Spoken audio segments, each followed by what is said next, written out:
Edward POV. Nasa bar ako ngayon at pinuntahan ko ang aking kaibigan. Alam kong sa mga oras na ito ay nagpapakalango na naman si Gavin sa alak at babae, mga usual naming ginagawang magkakaibigan. Edward Mondragon, anong masamang hangin na nagdala sa'yo dito? Bati sa akin ng kaibigang si Gavin. Natawa na lamang ako sa kanya. Ilang araw kasi akong hindi nakasama sa kanila dahil sa dami ng trabahong inuna kong tapusin kaysa magpakalango sa alak. Hey bro, what's up? I miss the gang. Are they here? Ani ko sa kanya habang masaya ko siyang nilalapitan. No, it's too early. But if you want, I call them. Ani niya sa akin. Napangiti naman ako. Tumango na lamang ako dito. Anyway bro, I heard you're marrying the one and the only heiress of Benaventura Corporation. Is that correct? How came you didn't even inform us about it? Ani niya. Pagkaupo ko pa lamang sa silya na katabi sa kanya, ay ginulat na ako sa sinabi sa akin ni Gavin, kaya halos magsalubong na ang kilay ko sa galit na napatingin ako sa kanya. What in the world are you talking about? Who the hell gave you that nonsense? That is incorrect. I won't be getting married to her. No. Not even in my wildest dream. Galit kong sinagot ang aking kaibigan dahil sa kanyang sinabi. Hey, take it easy man. It was only a little birdie who told me about it, he said as he chuckled. Who was the little birdie who lied to you so I could strangle his neck? Galit kong sagot sa kanya na tinawanan lamang niya ako. What the hell was he talking about? I am not going to marry that Katrina. Kapag nalaman ko talaga kung sino ang nagkalat ng balitang yan, ay sisiguraduhin kong pipilipitin ko ang kanyang leeg.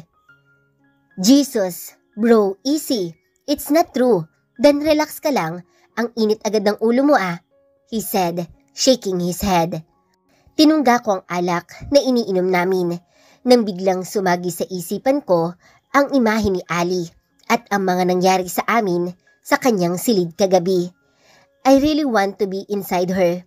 Sakit nga sa puson, pero ayaw ko siyang pwersahin. Kaya kong maghintay kung kailan handa na siyang ibigay sa akin ng buo ang kanyang katawan, maging ang kanyang puso.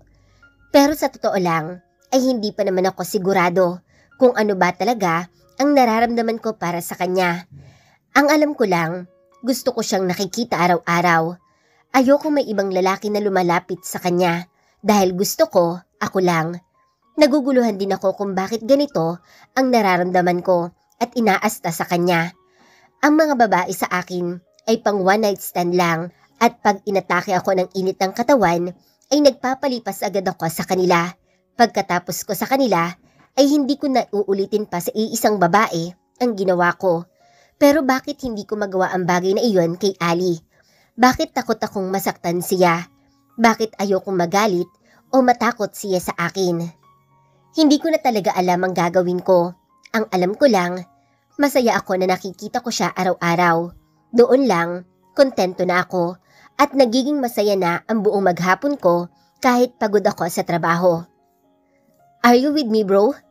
Gavin asked as he flicked his finger on the tip of my nose. Dahil sa pagkagulat ko sa kanyang ginawa, ay para akong bumalik sa katinuan ko. Napatitig ako sa mukha niya at napakunot ang noo ko. May sinasabi ba sa akin si Gavin na hindi ko narinig? Ha? I asked surprisedly. Ano yan bro? Babae? Walang yaka? Kaninang-kanina pa ako nagsasalita dito. Pero ikaw, nasa langit yata ang isipan mo. Tumatawa niyang ani sa akin. Hindi ko naman talaga narinig ang sinabi niya. Kaya napakamot na lamang ako ng ulo at inis ko siyang sininghalan para naman hindi ako magmukhang tanga. Shut up dude, I replied angrily and punched him in the right chest. After an hour ay sa wakas ay nagdatingan na rin ang buong tropa. Si Javi, Zandro and Michael, ang mga kaibigan naming puro palikero. And of course, idamay niyo na ako. Anong atin at pinapunta niyo kami dito? Tanong agad ni Sandro na naguguluhang nakatingin sa amin. Tanungin niyo yung lalaki niyan dahil kanina pa yung pangiti-ngiti dyan na mukha namang timang. Litanya naman ni Gavin. Tinitigan nila ako na para bang nang aasar lang at pagkatapos ay nginisihan nila ako at tinanong ako kung in love na daw ba ako, kaya pangiti-ngiti ako. Natawa ako ng pagak sa tanong nila, kaya napapailing ako na nagsalita sa kanila. In love? Ako? May in love? Nagpapatawa ba kayo niyan, ha? Hindi pa isinisilang ang babaeng pag-aalayan ko ng aking pangalan, kaya burahin muna ninyo ang salitang in love, pwede ba? Napapailing kong ani sa kanila na tinawanan naman nila. Bro, kumusta nga pala si Ali? Ani ni Javi na ikinasalubong ng aking kilay at agad akong nakaramdam ng kung anong galit na hindi ko maipaliwanag. Nakatitig lamang ako sa kanya ng masama. Natahimik naman ang mga kaibigan namin at pinakikiramdaman kaming dalawa. Hindi ko maintindihan sa kaibigan kong ito kung bakit parang nakikipagsukatan siya sa akin, kaya naglabanan kami ng titig hanggang sa ako na ang bumasag ng katahimikan namin. Bro, stay away from her please. If you like her, I am asking you now to forget that feelings. Naiinis kong ani sa kanya habang matalim pa rin akong nakatitig sa kanya. Wow, may naaamoy akong hindi maganda dito ah. Sino yung Ali na yan? Pangaasar ni Gavin sa amin ni Javi. Hindi ko pa nababanggit sa kanila si Ali at hindi ko rin naman alam na hindi rin pala nababanggit ni Javi sa kanila ang tungkol kay Ali. Hindi ko alam kung interesado ang kaibigan kong ito kay Ali, pero hindi ako papayag. Sino nga ba yung Ali na yan, ha? Panguusisa ni Michael, ngunit hindi ko naman ito sinagot at tumungga na lamang ako sa hawak kong bote ng beer. Pero natigilan akong bigla nang muli na namang magsalita si Javi na hindi ko nagustuhan. I like her bro. Anong masama kung gustuhin ko si Ali? Bakit? Kayo na ba? Kung kayo ng dalawa, saka pa lang ako didistansya. Seryosong sagot ni Javi na ikinagalit ko at tila ba ako isang apoy na handang magliyab sa harapan nila. I said, stay away from her. Sigaw ko sa kanya na ikinagulat nila. Hindi nila akalain na masisigawan ko si Javi nang dahil lamang sa isang babae. Halos sabay-sabay na kaming lumaki at parang magkakarugtong na ang aming mga bituka. Pero heto ako ngayon at galit na galit ako kay Javi nang dahil lang sa isang babae na hindi ko alam kung ano nga ba talaga ang tunay kong nararamdaman para sa kanya. Teka lang mga pare, sino ba yung babaeng yan na pinag-aawayan ninyo? Magkakaibigan tayo dito at walang dapat makasira niyan, kahit sinong babae pa yan.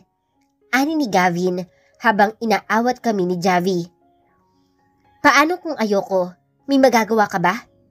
Pangahamon na ani ni Javi sa akin, kaya't agad akong napatayo at hinaklit ko ang kanyang kuwelyo sa sobrang galit na aking nararamdaman. Yes, may magagawa ako, Javi. At huwag na huwag mo akong susubukan pare. Alam mo kung anong kaya kong gawin. Pagbabanta ko sa kanya habang masamang nakatitig sa kanyang mukha. Tumaas ang mga kamay ni Javi sa ere, sinyales ng kanyang pagsuko habang umiiling-iling na lamang ito. Biglang nagtayuan ang barkada at gulat na gulat sa kanilang mga nasaksihan. Nakatawag pansin na rin kami ng ilang mga customer na nandirito at nakatingin sa amin. Hey, tama na yan. Mapapag-usapan natin yan ng maayos at huwag niyong sirain ang pagkakaibigan natin ng dahil lamang sa iisang babae. Galit na ani ni Michael sa amin. Hindi na ako kumibo pa. Ayoko nang palawigin pa ang usapan na to, kaya mas ninais kong manahimik na lamang. Kahit anong pangulit at tanong nila about kay Ali, ay hindi namin sinasagot ni Javi. Hinayaan na lamang namin na kalimutan ang nangyari kanina. Marami na kaming nainom at medyo lasing na ako nang may biglang umupo sa aking tabi at tumalik sa aking labi. Hey babe, nandito ka pala. Nabigla ako sa paghalik niya sa aking labi, pero binaliwala ko lamang ito. Wow, babe, kayo na ba? Gulat na tanong ng barkada ko sa amin habang pinagmamasdan nila ang pagpulupot ng mga kamay ni Katrina sa aking leeg na pilit ko namang tinatanggal. Hey guys, meet Katrina, Buenaventura. Pagpapakilala ko sa kanila habang inaalis ko ang mga kamay niyang nakapulupot sa aking leeg. Yeah, we know her. Sino ang hindi makakakilala sa nag-iisang tagapagmana ng Buenaventura Corporation? Nakangiting ani naman ni Gavin. Tinanong nila akong muli kung kami na raw ba ni Katrina. Pero mabilis akong sumagot ng hindi dahil iyon naman ang totoo. Sabay-sabay silang nagtawanan matapos marinig ang halos sabay naming tugon sa kanila. Marami na rin kaming nainom. Si Katrina naman ay umiinom na rin ng tequila shot. Medyo hilo na rin ako sa dami na rin ang nainom ko, kaya binitawan ko ang hawak kong kupita. Edward, lasing ka na. Go home. Tama na yung pag-iinom. Pag-awat ni Sandra sa akin dahil nakita niya kung paano ko hinaklit ang mga kamay ni Katrina na pilit pumupulupot sa aking leeg. Muli kong kinuha ang kupita na may lamang alak, pero kinuha lamang ito ni Gavin at ayaw nila akong painumin pa. Umalingaw-ngaw ang sweet music at mabilis akong hinila ni Katrina papuntang dance floor, at dahil lasing na rin naman talaga ako ay nakipagsayo naman ako sa kanya kahit nahihilo ako. Ipinatong ko ang kanyang mga kamay sa aking balikat at pinagsalikop niya ito sa aking batok. Ipinulupot ko naman ang aking kamay sa kanyang maliit na bewang at sinimulang igiya ang kanyang katawan sa aliw na tutugin. Naamoy ko ang mabango niyang hininga, ang mabango niyang amoy, kaya idinikot ko ang aking labi sa kanyang noo. I like you, Edward, bulong niya sa akin. Hindi ako kumibo at hinayaan ko lamang siya. Hinalikan niya ako sa labi. Gumanti ako ng halik at ginalugad ko ang kaloob-looban ng kanyang bibig. Napapaungol siya sa ginagawa ko. Bumitaw ako. Alam kong lasing ako at ayaw kong makagawa ng isang bagay na pagsisisihan ko sa huli. Iniwan ko siya sa gitna ng dance floor na tila ba napapahiya, kaya't sumunod na lamang siya sa akin na hindi tumitingin sa mga taong nagsasayaw, ngunit nakatingin sa kanya. Ako na ang iiwas habang wala ako sa katinuan dahil ayaw kong pagsisihan ng isang bagay na hindi dapat mangyari nang dahil lamang sa nakainom ako o dahil sa sobrang kalasingan ko. Bro, lasing ka na. Hindi mo na kaya mag-drive pa uwi. Ipapahatid na lang kita. Ani ni Gavin sa akin. Kaya naman, napatango ako. Mas mabuti na nga sigurong umuwi na lamang ako dahil nararamdaman ko na ang sistema ko na matinding tama ng alkohol. I can drive him home. Ipapakuha ko na lang sa driver ko ang car ko dito. Ani ni Katrina. Napatingin ako kay Katrina at napailing ako. Hindi niya ako kailangang ihatid dahil kaya ko pang magmaneho. Hindi pa naman ako ganoong kalasing. I can drive, guys. Ani ko sa kanila habang dinudukot ko ang susi sa aking bulsa.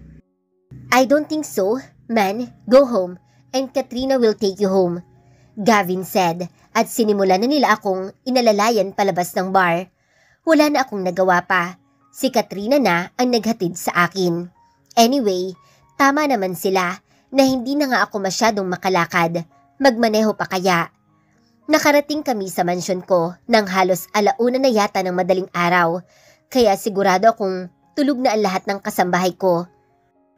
Kuya Guard, tulungan mo naman po akong iakyat si Edward sa kanyang silid, wika niya. Agad na tumalima ang guard at inalalayan nila ako hanggang sa makarating kami ng aking silid. Wait lang, Edward, kukuha lang ako ng basang bimpo. Nang mapunasan kita, papalitan ko na din ang damit mong amoy alak, ha? Ani niya habang naghahanap ng kung ano sa paligid. Go home, I can manage. Pagtataboy ko sa kanya dahil ayoko makita siya ni Ali dito. Ayoko mag-isip ng kung ano si Ali sa akin, kaya mas makakabuti kung uuwi na lamang siya. No, let me take care of you, wika niya. Hindi na rin ako nakipagtalo pa dahil lasing na ako at walang lakas na kontrahin ang kanyang mga sinasabi. Hanggang sa tuluyan na akong nawala ng malay dahil sa sobrang kalasingan. Natalie POV. Maaga akong nagising. Anong oras na kaya nakauwi si Sir? Katunayan nga, ay palihim ko siyang hinihintay hanggang 10:00 kagabi. Kaya lang, hindi ko na kinaya at inaantok na talaga ako. Kaya bumalik na ako sa aking silid at nakatulog na ako. I think I'm falling for him. O baka nga, in love na talaga ako sa kanya ng tuluyan. At habang tumatagal, ay palalim ng palalim pa ang damdaming aking nararamdaman para sa kanya. Sana pareho kami ng nararamdaman. Natatakot ako na baka ako lang ang nagmamahal at umaasa lamang ako sa wala. Baka mamaya ay sinasamantala lamang niya ang pagiging inosente ko, kaya niya ginagawa ang mga bagay na yun sa akin. Bumangon ako dahil 6:30 AM na. Maliligo na muna ako para makapagbihis at makapag-agahan na ako. Na-excite ako makita si Sir bago siya pumasok sa kanyang opisina, kaya kailangan kong magmadali sa aking mga kilos. Pagkatapos kong maligo, ay nagmamadali naman ako nagbihis at nagtungo sa kusina na may malaking ngiti sa aking labi. Good morning everyone! Masaya kong bati sa kanilang lahat. Agad akong umupo sa hapagkainan at nagsandok ng pagkain habang ngiti-ngiti pa rin ako. Aba Ali, ang ganda-ganda naman yata ng gising mo ngayon ah. Nakangiting ani ni Myrna sa akin na tila ba may kasamang panunukso. Baka in love, makahulugang ani naman ni Neil na matamang nakatitig sa akin at tila ba may lungkot sa kanyang mga mata. Ha? In love ka Ali? Kanino naman? Gulat na tanong ni Olive sa akin na nakataas pang isang kilay. Masaya lang at maganda ang gising, in love na agad? Hindi ba pwedeng masaya lang ako dahil may bago akong kaibigan dito? Nakaismid kong sagot sa kanila. Hindi na sila kumibo pa, lalo na nang pinatigil na sila ng ibang kasambahay. Sabay-sabay na naming pinagsaluhan ang masarap na agahang nakalatag sa ibabaw ng mahabang lamesa nang bigla na lamang nagsalita si Olive na ikinagulat ko. Naku, alam niyo ba na nag-uwi ng babae si Sir Edward kagabi? Ani ni Olive habang sa akin nakatingin na tila ba pinagmamasdan kung ano ang aking magiging reaksyon. We, di nga. Hindi makapaniwalang ani ni Myrna. Napayuko ako ng aking ulo at nakaramdam ako ng kirot sa aking puso. Yumuko ako upang hindi nila mapansin ang sakit na aking nararamdaman, lalo na si Olive na tila ba pinapakiramdaman ang aking mga kilos.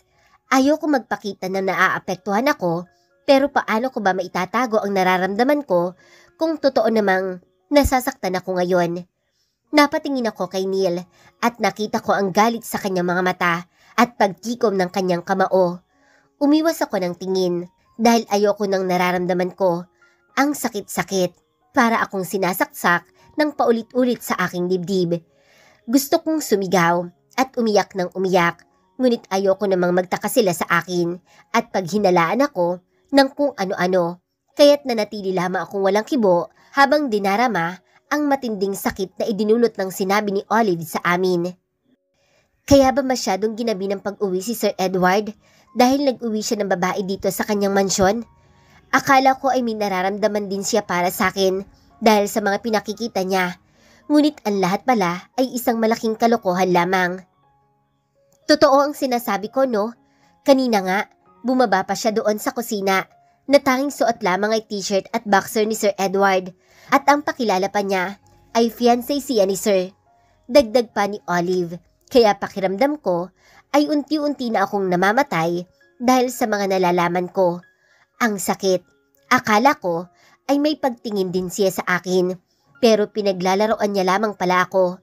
Akala ko may pagmamahal din siya sa akin, ngunit ang lahat naman pala ay laro lamang sa kanya, at ako naman si tanga ay naniwala na maaaring magkaroon siya ng pagtingin sa akin. Excuse me, may kukuhanin lamang ako sa aking silid bago tayo magsimulang maglinis. Ani ko na pinipigilang mapiyok dahil sa matindi kong pagpipigil ng iyak, kaya't mabilis na akong umalis at tumakbo patungo sa aking silid upang hindi nila makita pa ang pagbagsak ng aking mga luha. Pagkapasok ko sa aking silid ay isinarado ko ang pintuan at tuluyan ang naglaglaga ng mga luhang pilit kong pinipigilan kanina pa. Ang sakit, sobrang sakit ng nararamdaman ko dahil sa mga sinabi ni Olive sa amin. Pakiramdam ko ay hindi ko kaya ang sakit. Pinaglalaroan lang pala ako ni Sir Edward at sobrang tanga ko naman dahil nahulog ako sa kanya. Hindi ko man lamang naisip na sa isang katulad niya ay imposibleng walang nagmamay-ari sa kanyang puso. Ikakasal na pala siya. Pinaglalaroan niya lang ako dahil baka tulong lang ako at madaling utuin ang isang katulad ko. Ang sakit-sakit malaman na ang taong mahal mo ay may iba na palang mahal. Sana ay hindi ko na lamang siya nakilala pa. Sana noon pa lamang umalis na ako sa lugar na to upang hindi na ako nahulog sa kanya ng ganito kalalim. Inayos ko ang aking sarili at humarap ako sa salamin. Pinahid ko ang aking mga luha at tinitigan ko ang aking sarili. Tama na, Ali. Kalimutan mo na si Sir Edward. Hindi kanya seseryosohin dahil isang hamak na katulong ka lamang. Bulong ko sa aking sarili habang pinagmamasdan ko ang aking sarili sa malaking salamin. Binuksan ko ang pintuan ng aking silid at nagtungo na ako sa loob ng mansyon na tila ba walang nangyari at pagkatapos ay dumiretso ako sa kusina. Pero laking gulat ko nang makita ko si Sir Edward at ang babae niyang kasama na magkatabi sa hapagkainan at sabay na kumakain. Natulos ako sa kinatatayuan ko habang nakatitig sa akin si Sir at agad ako nag-iwas ng tingin. Manang Edna, ano po ba ang gagawin dito? Kung wala na po, maglilinis muna ako sa bakuran. Wika ko kay Manang Edna na matamang nakatingin lamang sa akin. O sige Iha, okay na kami dito at dun ka na lang muna magsimula sa garden. Pagkatapos doon, magpalit naman tayo mamaya ng mga kurtina. Ani niya habang tumuturo-turo pa ang kamay sa labas ng mansyon. Sige po Manang Edna, lalabas na po ako. Wika ko na nauutal at hindi pa rin tumitingin sa dalawang magkatabi sa hapagkainan. Sobrang sakit ng nararamdaman ng puso ko habang napapatingin ako sa dalawang magkatabi na kumakain ng agahan. Babe, kumain ka pa, pampabawi ng lakas. Napuyat ka kagabi, ikaw kasi. Malanding ani ng babae. Hindi ko na inantay pang sumagot si Sir Edward at nagmamadali na akong tumakbo papalabas ng mansyon dahil pakiramdam ko ay bibigay na ako. Pakiramdam ko, mamamatay na ako sa sobrang sakit na dulot nito sa aking puso. Paglabas ko ng mansyon, halos nanlambot ang aking mga tuhod sa aking narinig. Babe, napuyat sila. Diyos ko po, bakit ang sakit-sakit? Bakit kailangan kong maramdaman ang ganitong sakit? Huy, Bes, anong nangyayari sa'yo? Bakit parang namumutla ka? May sakit ka ba? Sunod-sunod na tanong sa akin ni Mirna habang sinasalat-salat pa ang aking noo kung mainit ba ako. Wala to Bes, siguro medyo mainit lang ngayon kahit maaga pa kaya ganito ang pakiramdam ko. Nakayuko kong ani sa kanya at hindi ipinapakita ang aking mga mata na punong-puno ng matinding kirot at kalungkutan. Sigurado ka ba, Bes? Para kasing may sakit ka at namumutla pa ang mga mata mo. Pangungulit pa niya sa akin, kaya agad ko siyang ginawa na ng isang ngiti upang ipabatid sa kanya na okay lang talaga ako at gumawa lamang ako ng dahilan upang hindi na rin siya mangulit pa. Naku, napuwing lang ako. Maalikabok kasi dito. Pagsisinungaling ko na sinamahan ng ngiti. O sige, maiwan muna kita dyan ha. Pag lumalayang nararamdaman mo, magsabi ka lang at agad kong ipapaalam kay Manang Edna. Pahabol niya pang ani at ngiti lamang ang aking itinugon. Matapos kong linisin ang bakuran, ay isinunod ko ang mga silid sa itaas. Habang nasa sala sila, ay inuna kong linisin ang silid ng aking amo upang hindi niya ako maabutan pa. Papalabas na ako ng kanyang silid nang bigla itong bumukas at pumasok sa loob si Sir at mabilis na inilak ang pintuan. Sir, lalabas na po ako. Nauutal kong ani nang hindi tumitingin sa kanya. Let's talk, Ali. Wika niya, sabay hawak sa braso ko. Wala naman po kayong dapat ipaliwanag sa akin, sir. At wala din po tayong dapat pag-usapan. Katulong lang po ako dito at alam ko po kung saan ako dapat lumugar. Nakayuko kong wika sa kanya. Ngunit nakaramdam ako ng paghigpit ng pagkakahawak niya sa isang... Ngunit naramdaman ko ang paghigpit ng pagkakahawak ng isa niyang kamay sa aking braso. Nagkuyom ang kanyang kamao at nagtangis ang kanyang mga bagang. Nakaramdam ako ng takot at kaba na baka saktan niya ako. Hinaklit niya ang aking bewang at siniil niya ako ng maparus... At siniil niya ako na mapagparusang halik. Dinakma niya ang aking dibdib at walang habas na nilamukos ang aking dibdib. Nakaramdam ako ng sakit at hapdi sa labi at sa aking dibdib sa paraan ng kanyang ginagawa. Napapikit ako at ubod lakas ko siyang itinulak at sinampal. Nagkaroon ako ng pagkakataon upang makalabas ng kanyang silid. At patakbong nagtungo sa aking kwarto. Pagkasarado ko ng aking pintuan, ay napahagulhol ako sa sobrang sakit na aking nararamdaman. Ayoko na. Kailangan ko nang makaalis sa lugar na to. Hindi ko hahayaang paglaruan lamang ako ng aking amo. Ayokong magtagal sa lugar na to. May naipon na naman ako. Siguro naman, sapat na yon para makapagsimula ako sa malayong lugar. Ako na mismo ang iiwas sa kanya upang hindi na tuluyang pang lumalim ang aking nararamdaman para sa kanya. Alam kong ikakasal na siya at ayokong ako ang maging dahilan ng problema nila.